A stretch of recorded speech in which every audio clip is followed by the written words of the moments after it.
And I mean, one of the supposed benefits of AI, I'm told over and over again, and I've been told this for several years now, is that, because I've been a very loud critic of pornography for many, many years now, for a wide variety of reasons. Obviously, the trafficking, the exploitation, the abuse, the denigration, but, as well, the impact on individuals and their relationships and their sexualities, and kids who are being exposed to pornography so young, and so on and so forth. And so people tell me that with AI porn, that can resolve all that. Megan, what can if humans are no longer being abused in pornography because, men are using AI porn instead, and those aren't even real people, so that must be a good thing. This is what I'm told. What do you think about that argument?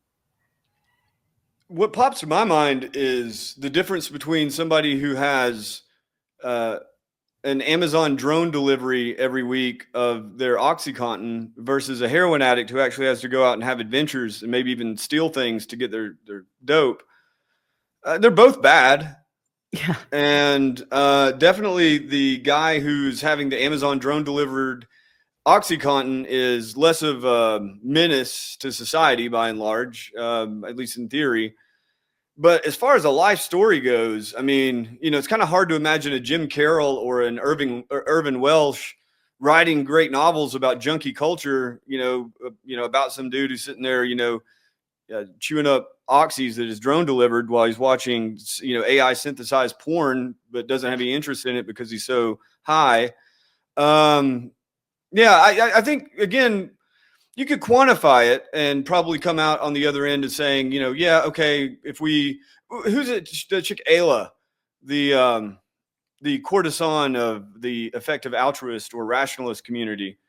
Yeah. And she made the argument that having, children depicted with AI for pornography is better. And this argument goes way back. There are people arguing this sort of thing way back, right?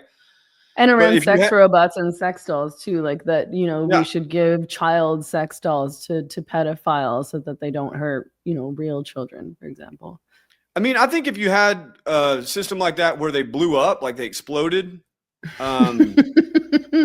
maybe there'd be a case to be made there. But or if like your child porn AI bot like told you to kill yourself, maybe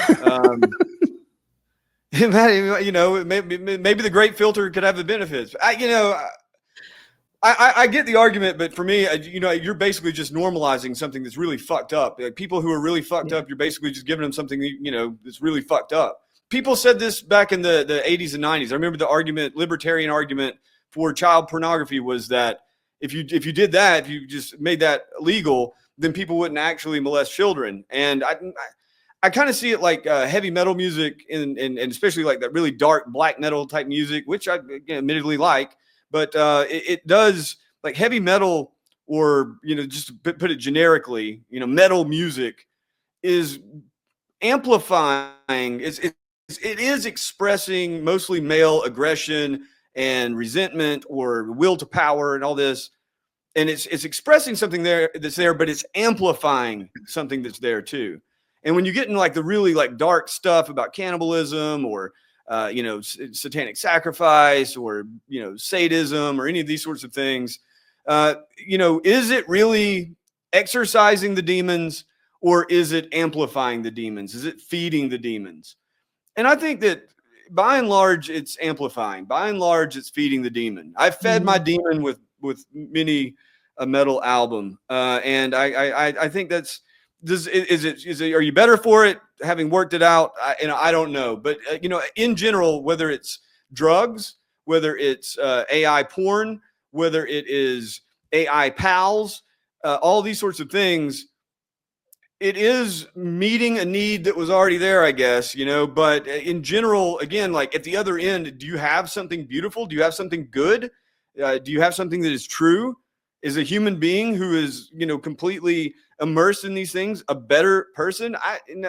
This is always going to be subjective.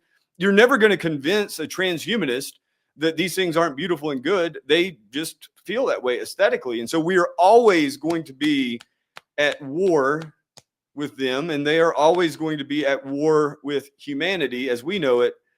The question, I guess, is will it be a peaceful war in the sense that peaceful war? Will it be a nonviolent conflict that's largely resolved through economics and through culture?